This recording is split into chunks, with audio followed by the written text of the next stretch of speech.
بسم الله الرحمن الرحیم.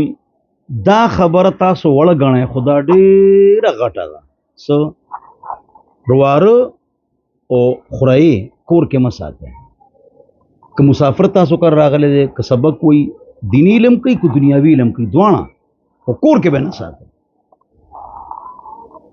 ستا رواره دی، ستا خورئ دی، سبحان الله په اسلام آباد کې ورته د 1,00,000 روپو کور ونیسه خو کور به نه ساتئ. ستا خورئ رواره دی خو ستا د ښځې لپاره غیس نه دی. خفه کېږې مه. دې چې څونه نقصانات شو اندازه نشته او کېږي. ستا د کور والا غیس هم نه دی. مامي او چاچي سره واده جایز دی. مامي او چاچي سره واده ولې محرمه خو نه ده. اوس چې اتر په نکاح کې د ماما، نو دا خو هر ښځې سره واده ناجایز دی چې چا ښځه وي. نو دا هم ستا ښځه ځکه ورسره نکاح حرامه ده. که چا تره یا ماما طلاق ورکړ نو خورئ مامي سره نکاح کولی شي. نو پرده د پردې حکم دی، د پردې حکم دی. او دې سره نقصانات څونه کېږي ویلی شو، بیا خلک خبرې کوي. نو دا به شرعي پرده به کوئ. یو مصیبت دا چې پرده نشته، یو مصیبت. او دویم مصیبت دا چې پرده خو شته خو دا پرده نه ده. صرف ماسک لګوي یونیورسټۍ ته دي جینې څوک اوري ماسک ختم کړي. دا مخ چې کلوی نه ښه ده، دی ماسک نه کلو مخ ښه دی چې دونه ځای پټوي. څه ضرورت دی؟ تندې ښکاري، روزي ښکاري، سترګې ښکاري. بل په ټول بدن باندې یو چیل، یو پړونی د مردان، یو چیل د ثوابه، یو برقه کلو، یو رنگ شړنګ شړونګ پړک پړوک، 20 قسمه گاون، 20 قسمه سکاف. دا موږ دې ته انګلیش کې وي ویل پوزز موږ جوړ کړي دي. دا پرده نه ده. چې ساده روانې جینې عام جامع چولی او لوپټې غیرت حیا چولی اته ښه ده دی پړدې نه. الله دې موږ ته سمجھ نصیب وکړي. دا خو د فاسق او فاجره او ګنده جنکو او فاسقه او فاجره چې کوم اشعار وي په یونیورسټو کې یو جنۍ هغه اشعار وي، دا هغې کار دی. بیا بدنام هم شي. ما اشاره وکړه پوه شئ مثلا او زما جانانې او زما هلکان ورته ناست دي. دا جنۍ چې د مور پلار نه وي، دا جنۍ چې د کور نه وباسلې شوي همون ټول خرابوي. عقلمند کې اشاره کافي. بل تا نوې واده وکړه لړې سعودي ته لندن ته، ښځه به څه کوي؟ هغې سره یو 2 کاله خو فلحال تېر کړه، بیا زه بار ته. بیا چې بار ته ځې چې له اولاد نه شي چې مور پلار کړي نو ښه ده. لیورانو سره ایاکم الدخول علی النساء، ښځو باندې مه داخلېږئ. نو نبي علیہ السلام ته یو صحابي ارأیت الحم، دا لیور چې د لیور یا دا د خاوند هر رشته دار ته دا وایي، د خاوند دغه ته هم وایي خورئ ته، د خاوند رواره ته او د خاوند رور دې ټولو ته الحم وایي.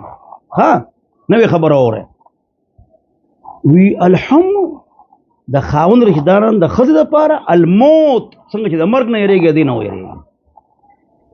دغه شان بله خبره ورسره یو ځای کې چې ښځه یوازې مه پرېږدئ، ښځه یوازې مه پرېږدئ. دې سره څومره نقصانات شو ټول پې خبر دي. ټول قصې اوري په حجرو کې او اخوا دېخوا. نو په دې باندې عمل وکړئ. دا خبرې د هغې چا دپاره چې کوم خپل کور والا صفا او غیرتي او حیادار ساتي، چې کوم د دې شنو باندې الټه اعتراض کوي چې د هغې ښځې کم خوازي او څه وخت ځي او کله ځي نو ځي دی. هغې یو خبر هغې پورې خبر نشته. دا خبره د حیادارو د غیرتمندو ده، د هغې دپاره ده، د مسلمانانو دپاره ده. لیور دغه شان خپله لور خور نیکه کره بابا کره پرېښودل، نانا پرېږدی به نه. که پرېږدی رزې له به ځي. نو که پرېږدی او شپه کوي نو ته به ورسره یې، ته به ورسره یې. نن ستا ښځه چا کره ځي؟ خپل کور ته ځي. نو که هلته پردې نظام دی سبحان الله وخت دی خیر دی. هلته که شریک فیملی څه وي ورته انګلیش کې جوائنټ فیملی سسټم دی، بیا به نه پرېږدی. که پرېږدی نو خپله به ورسره دی، شپه به ورسره هلته کوې. دا تاسو وړه خبره ګڼئ، دا ډېره غټه ده. خفه کېږو به نه. که تاسو خپل کور او ښځه بچ ساتل غواړئ، څوک چې بې حیایي دي، بې غیرته دي او د هغې ښځې ټک ټاک جوړوي او اخوا د خوا ګډیږي د هغې دپاره دا خبرې نه دي، دا د مسلمانانو د غیرتمند پښتنو دپاره دا خبرې دي، بې غیرتو دپاره دا نه دي. الله دې موږ ته سمج نصیبه وګرځوي. بهرحال نو په دې خبرو عمل وکړئ. ښځه یوازې مه پرېږدئ، او چې یوازې کور یې غم مه پرېږدئ. لکه مته یو تا واده وکړه یوازې ستا کور د ځوانه جینۍ ده، د هغې رول به ورسره سملي یا ستا مور به ورسره سملي. دې احتیاط پکوئ، سوچ پکوئ. په دنیا کې هر یو ښکار د ښکاري نه تښتي، په هر دنیا کې هر یو ښکار د ښکاري نه تښتي. دا ښکار چې دی که نه ښځې او سړی دی کې دواړه ښکاریانې. دواړه څه مطلب؟ سړی ښځه غواړي ځکه خو واده کوي، ښځه سړی غواړي ځکه خو واده کوي. دا سیسټم روان دی. نو دلته احتیاط دونه زیات پکار دی چې دلته دواړه ښکاریان دي، د ښکاري نه ښکار تښتي.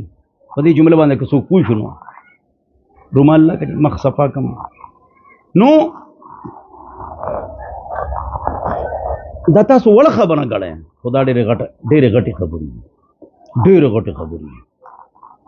خدای پاک دې زموږ د کورونو زموږ د بچو حیا او پرده وساتي. ها چې کله په دې عمل شروع کړئ، په دې کې به جګړه نه کوئ، غصه به نه کوئ، کندل به نه کوئ، او دا خبرې به نه کوئ چې ما کمې وکړې.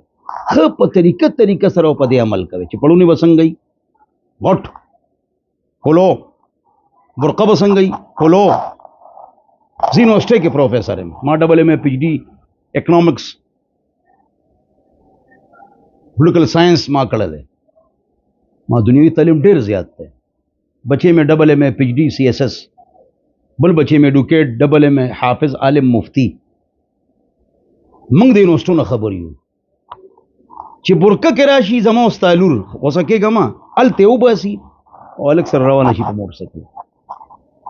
ستاسو د بنو او پوشا یونیورسټۍ، ولی خان یونیورسټي، دا څونه چې یونیورسټۍ دي نیکان هم پکې شته، ښه هم پکې شته، څوک خفه نه شي.